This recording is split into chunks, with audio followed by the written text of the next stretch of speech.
கொடிகாமம் பகுதியில் உளவு இயந்திரத்தை தடுத்து நிறுத்தாமல் சென்றமையினால் ஒரு காவல் அதிகாரி உயிரிழந்திருக்கின்றார், இன்னொருவர் படுகாயமடைந்திருக்கின்றார்.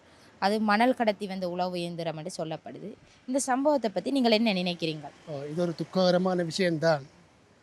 ஆனால் இதுக்கு பின்புலத்தில்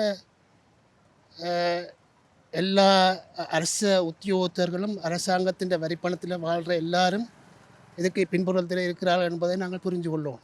மக்கள் தனியே பிளவிட மாட்டார்கள். அரசு அதிகாரிகளின் பிள்ளைகளால் தான் மக்கள் பிள்ளைகளை விடுகிறதுக்கு தூண்டப்படுகிறார்கள்.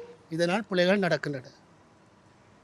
இப்போ இந்த தூண்டப்படுகின்ற காரணிகளாக என்னென்ன இருக்குது, என்ன விஷயம் இருக்குது? ஏன் இந்த அதிகாரிகள் இப்படி செயற்படுறாங்க?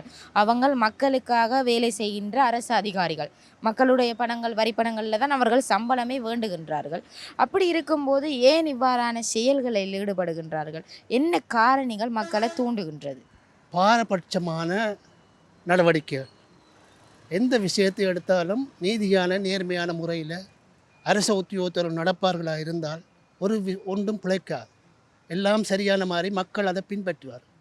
அரச உத்தியோகத்தர்கள் அரச வரிப்பணத்தில் வாழ்ந்து கொண்டு அரச வரிப்பணத்தில் இருந்து கொண்டு மக்களுக்கு பாரபட்சமாகவும் மக்களை ஏமாற்றுகிறமாகவும் மக்களின் நோக்கங்களை நிறைவேற்ற விடாமல் தடுக்கிற வண்ணமாகவும் இயங்கிக் கொண்டிருந்தால் இப்படியான விஷயங்கள் நடக்கத்தான் செய்யும்.